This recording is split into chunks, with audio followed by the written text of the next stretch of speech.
I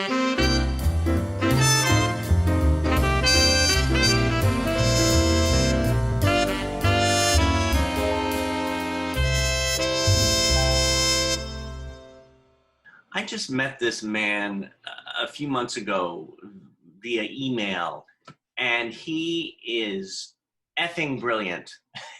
Can I say effing? I mean, comedy with no boundaries. He's a motivational speaker, a comedian, an actor. Brett Eastburn. Brett! Hello, hello. Hi, everybody. Hello. Hey. Oh, I love your hair. Oh, thank you. I had a mohawk earlier, and I colored it, and then when I cut it off, this is what was left over. Very nice, very nice. Well, I had really poofy hair because I did a skit where I was Colonel Sanders. Oh my God, I love that. And I started growing it because of COVID. I knew I didn't have to go anywhere. Right. And by the time it grew all the way out, summer hit, and it got really hot. And I still wasn't as long as the Colonel's hair actually was. Yeah. And it was so hot. So I did the film really quick, and then we just buzzed the sides right off.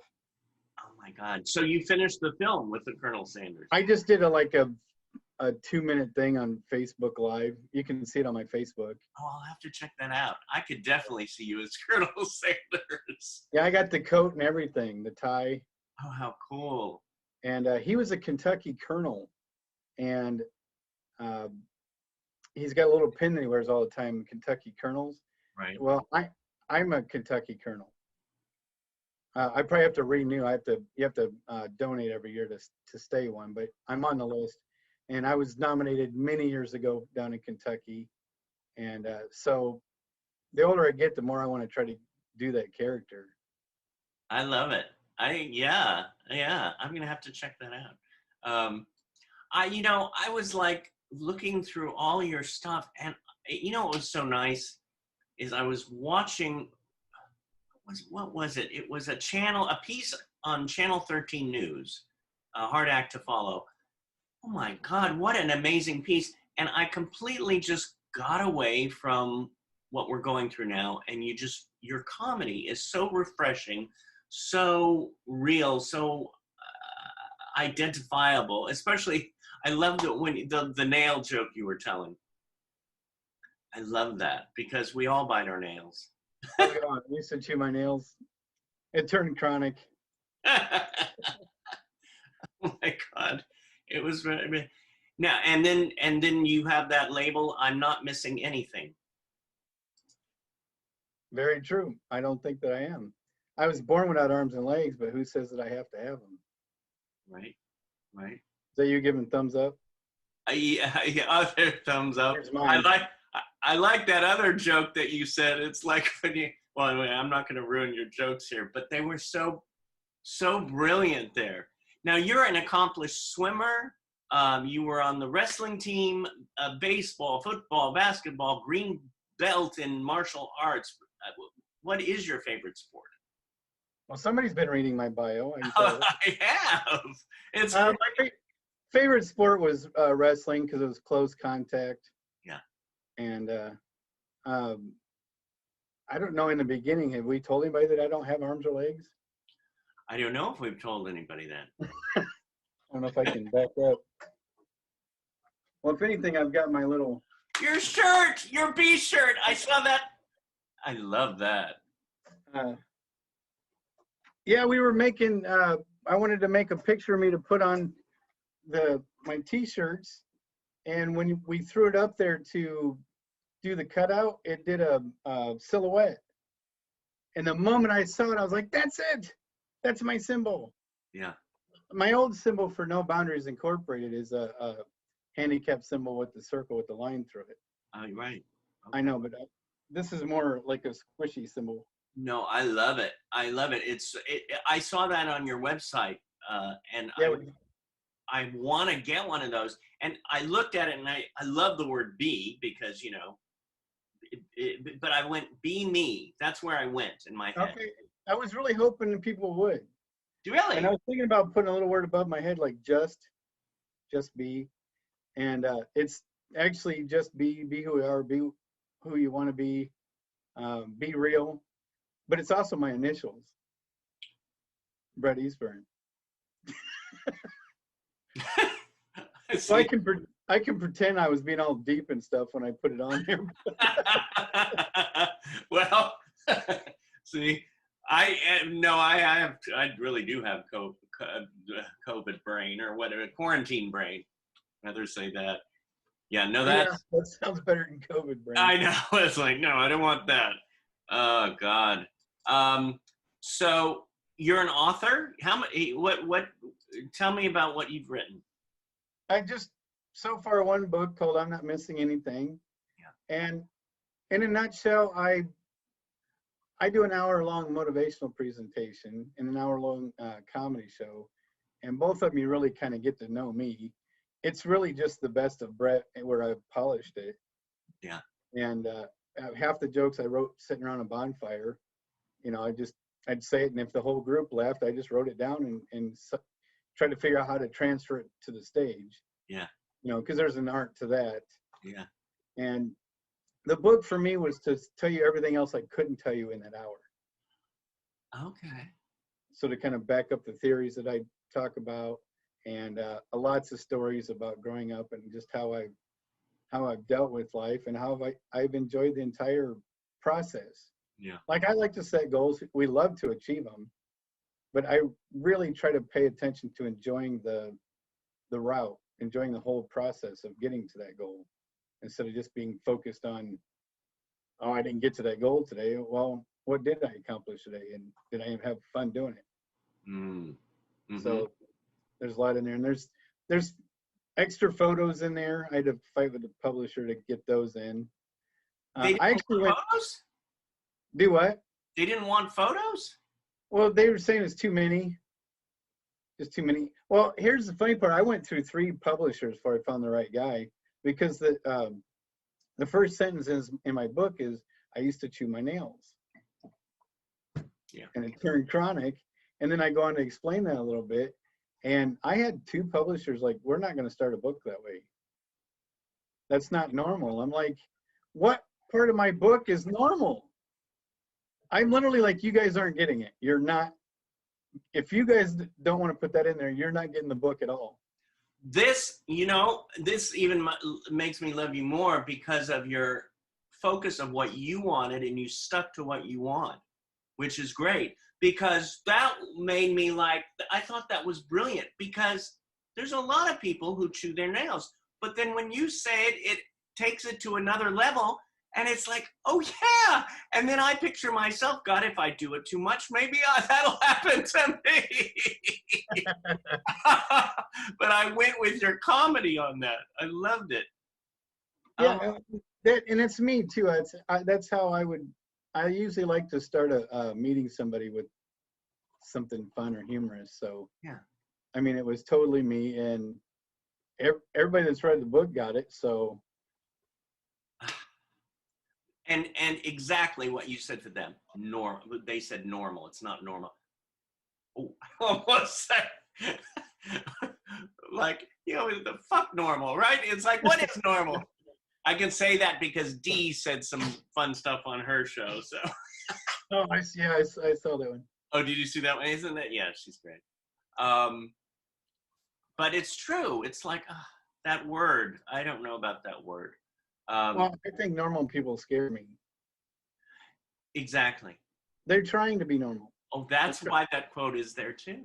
It's true. Yeah. Yeah. If you're really normal, you're trying too hard to be normal, I think. There's my Yoda thing again. Where's my Yoda? Oh, it's back there. Do. I can't. Do or do not. There is no try. Correct. Did you need your glasses to read that? Was that the problem here? Every year something else goes out. Well, at least I won't have knee trouble as I'm getting older. Oh my God, right? Oh my God. And what is so, again, I'm using this word refreshing about your comedy, because sometimes I watch comedians and I laugh inside and I'm going, oh, that's funny. But with you, I was watching what you were doing throughout the many videos that you had, and I was laughing out loud, and I realized that I did that. And I don't always laugh out loud. I mean, Kathy Buckley, I laugh out loud all the time. And Robin Williams, of course, he made me pee my pants, you know. But I was listening and I was laughing out loud watching you. And what's so nice and refreshing is that from what I saw, you didn't need to swear. I mean, you probably do during some of this stuff. I don't know. I didn't see that part. But so many comedians are like, you know, this and that and that. And you were so about the story and the, you know? If I cuss during a set, it has really got to be like an exclamation part, Right. and it can't be the punchline. Yeah. You see a lot of comics where they just, because it's a shock word, it ends up being the punchline, and I don't have any jokes like that. Yeah. Yeah. Well, a secret that I use to keep a joke in the show is if my wife, you know, she's seen it thousands of times, and she laughs every time. You know, so you know it's a good joke if whoever's with you just keeps hearing it over and over, and you just laugh every time. That's like a good movie. You want to watch it over and over. Yeah. Same thing with a good joke. Well, and this is to the next part too about acting, because what I think makes you so good and so funny is because you're just there. You're real. You're just saying it, you know, is you like, you don't do the funny thing, you know, you're just like, especially when you came on for that first moment, and I'm not going to go through your whole act because I want people to go see you live, you know, when we can. Well, you're not going to do it. You're not going to give as much justice as I'm going to, so you can explain a little bit. They're still going to want to watch it. You for that. No, it is true. It is true. Unless you got a chainsaw in there somewhere. Oh my God. Very funny. See, now I'm with you, and what was I saying? See, this is, I'm so glad we're doing this, because especially during this time, we need to find releases and reliefs.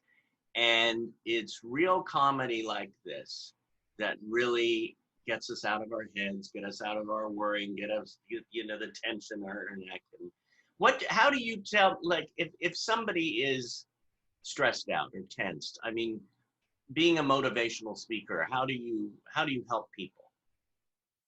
Well, if I sense that, I just try to make light of it. Alan Alda did Hawkeye on MASH, and I grew up watching that show. It's my favorite show. And that character, when the shit would hit the fan, he'd say something funny and just make it easier to deal with. And so I've kind of just done that my whole life. So I try to make them giggle. And I mean, I've had people in really bad situations, and I still make them giggle. Oh my gosh! No, why Or was that? My favorite is at the hospital when they're in a lot of pain, and I make them giggle, and they're like, "Don't, that hurts." I'm like, so I keep telling more jokes. I don't know. I find that funny. I like when people spit out their drink. I've actually, now this wasn't on purpose, but I had somebody go into a seizure from laughing too hard in my show. We literally, she's on the floor. We for like 8 minutes. We got her back up, and then she's like, "Do you want to leave?" She's like, "No, put me back in my chair." Went at it again. Well, you know, that's interesting too, how they say comedy is healing. And so you're there in the hospital and somebody said, "Oh," but sometimes they say, you know, if you're going through a certain kind of pain, it's a healing. So I truthfully believe that comedy is healing, and laughter. That's been my theory my whole life. Yeah. Very true. What would I mean, this is for, of course, everybody on the internet, but it focused at Performing Arts Studio West, and Meet the Biz. What would you tell any comedian watching this right now, the focus or the step to get out there and doing it? Oh, like if they came to me and go, I'd like to try to be a comedian. Yeah. Sometimes I do a workshop And I'm just like, write 3 jokes, make sure they're yours. You know, it has to be you. Yeah. And write 3 jokes, bring them in, and you say it in front of whoever it's usually other comedians. And my wife, she's a good judge of comedy. Yeah. And you just tell them, and we give you our natural reactions. It's hard to tell jokes to other comedians because a lot of times they won't laugh. Right. So if you see a comedian with a real serious face go, "That's funny," it really is funny, because they won't say it if it wasn't. Because they're just jealous that it's a good joke. Well, and in the workshop, you do the same jokes every week and so a lot of times they've heard it 3 dozen times, and it's hard to laugh at it. But they're the worst crowd ever. It's just a room full of comedians, and they can enjoy the jokes, but they just don't laugh out loud because they're being serious about listening to the joke. Right. Right. So what? Write 3 jokes, bring them in, you work on it, Yeah. and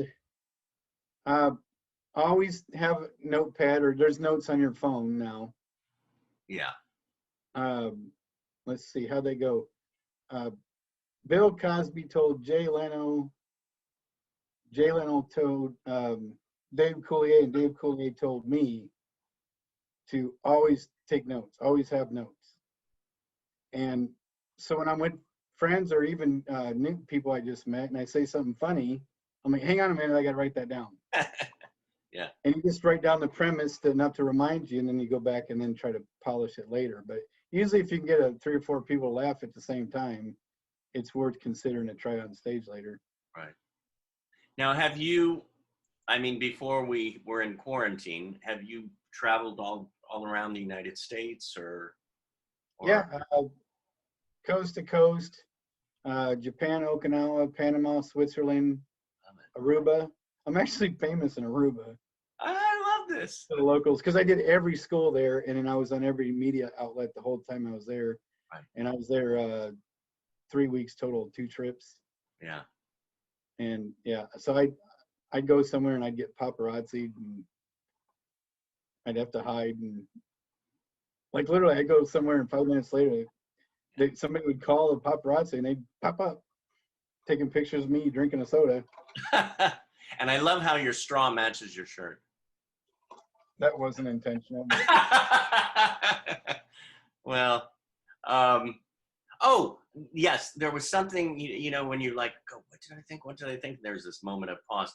I'm going back just for a second. Why was MASH?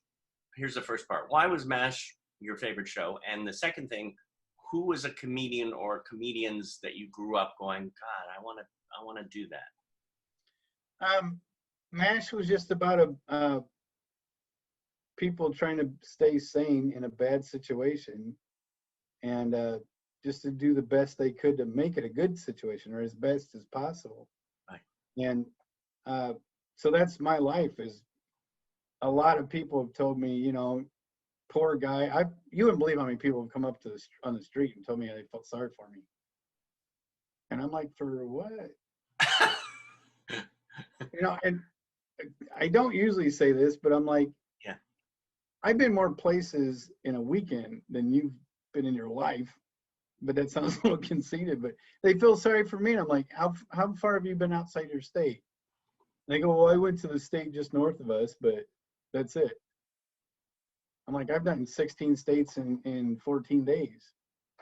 So why are you feeling sorry for me? I get around and have a good time. And yeah. What do you think that's about? Why do you think people do that? That they feel sorry for me? No, not necessarily you, but why do people with who see somebody who might be a little different go there? I think they just try to put themselves in that position, and they can't possibly fathom enjoying life without limbs, for example. And so empathy, they just want to say, I feel sorry for you. And I'm not sure why they say it, because do they really believe that's going to make me feel better?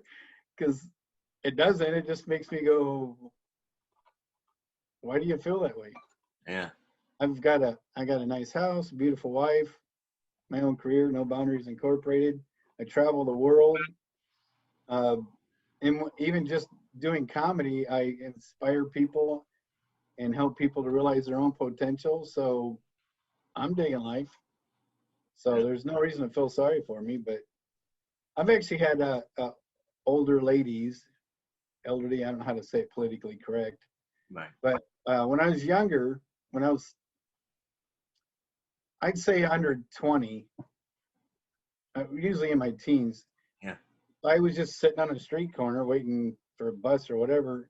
I've actually had elderly ladies come up and like tuck a 20 down my shirt collar. Oh my God.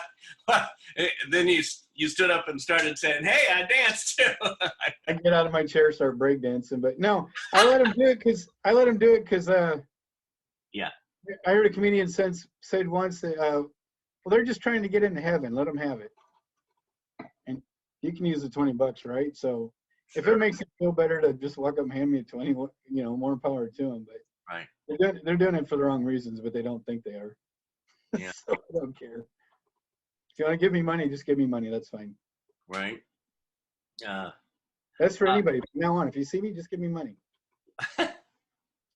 There you go. Well, listen, one thing that's connected to that was one thing that you said. I love to get the crowd to get a preconceived notion about me so I can change their mind about Yeah, it's a good educational tool. I think it's more educational if you did get a preconceived notion, and then within 10 minutes I shatter that, so you're gonna remember it a lot longer.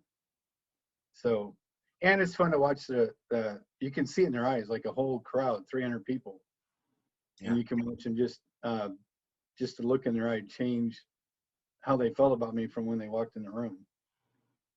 Well, and again, I'll go back to that joke that you started off with, how you got up on stage. There was this quietness, this, you took the time, you took that moment before, as we learn in acting class, or to be in that moment before. Be. now I'm gonna, whenever I say that, I'm gonna think of your name. Awesome. There's the goal. Oh, and then you took the time, and it's like, and then you went into that joke about biting your nails, and it was like completely boom, boom. It's like, oh, brilliant. Yeah. Brilliant. And then I felt sorry for this guy. So this guy is cool. Yeah. Some have said awesome, and it doesn't take them long to realize that I'm actually enjoying the whole process of life, and this isn't necessarily a bad thing. Yeah, yeah. And you did it like that quick. I've had years to polish that though, so And I've been doing it since I was a toddler.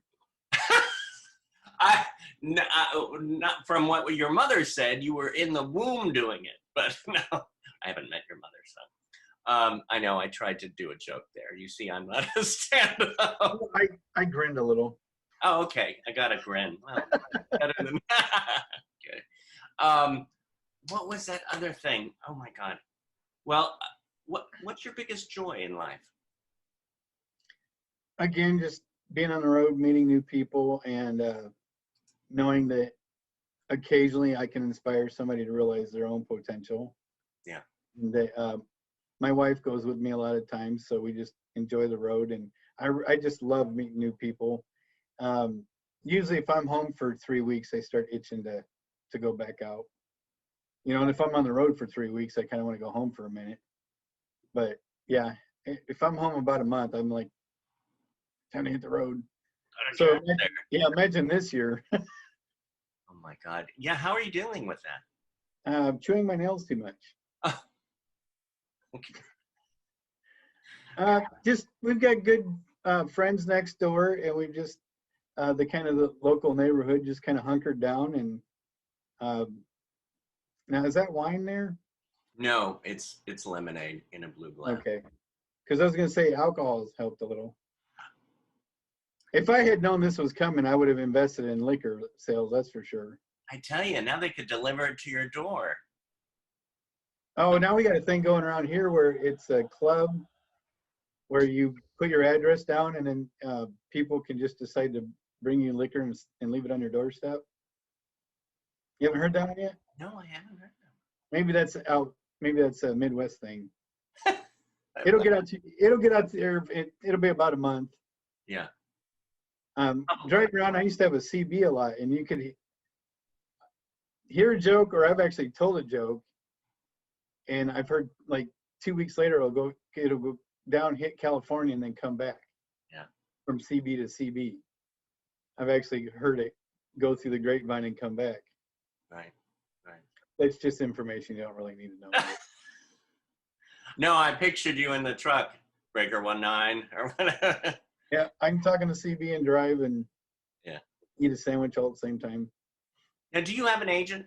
Do you go out and for movies and TV? And I don't have an agent yet. Looking for one. my God, after they see this, somebody's going to snag you up. I mean, they should have snagged you up before. I'm in shock because that was the other thing when I was watching some of the pieces on your website, on the internet. I was going, God, I could see you in so many different roles. And again, it's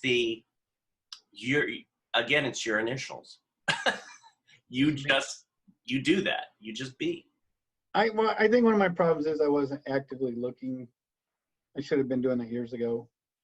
And I think that's how I met you, is I went out to LA and I just started really trying to find somebody that would click with me on getting some work done.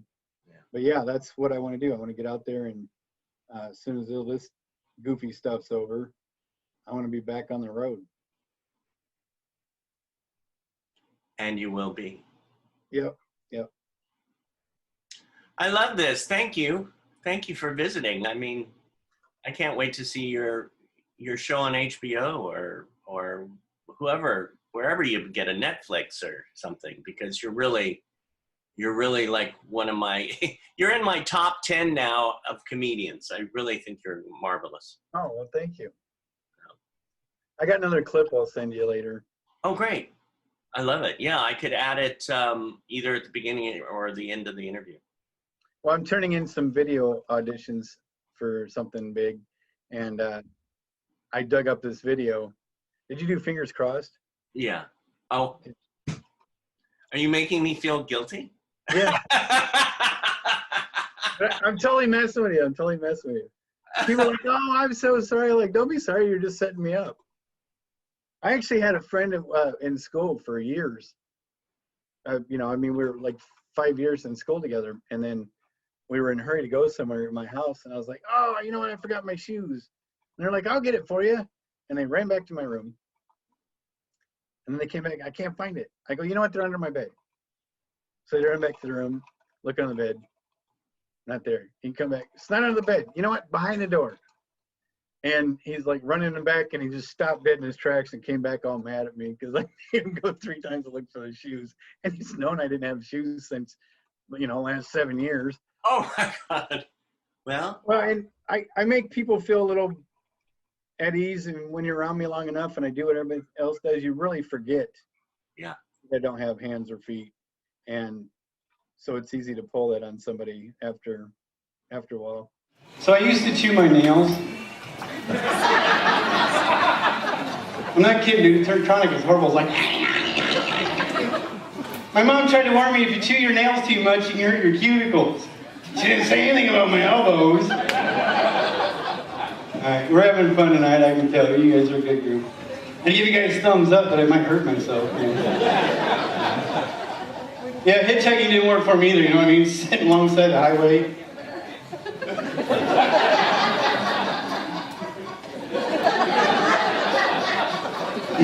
I can sit out there for hours or days. The car just keeps flying by, That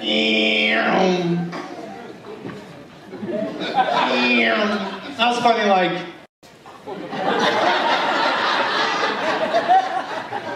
Can't get in trouble for that one, can I? Years back when I was in schools, the teachers thought I was waving at them.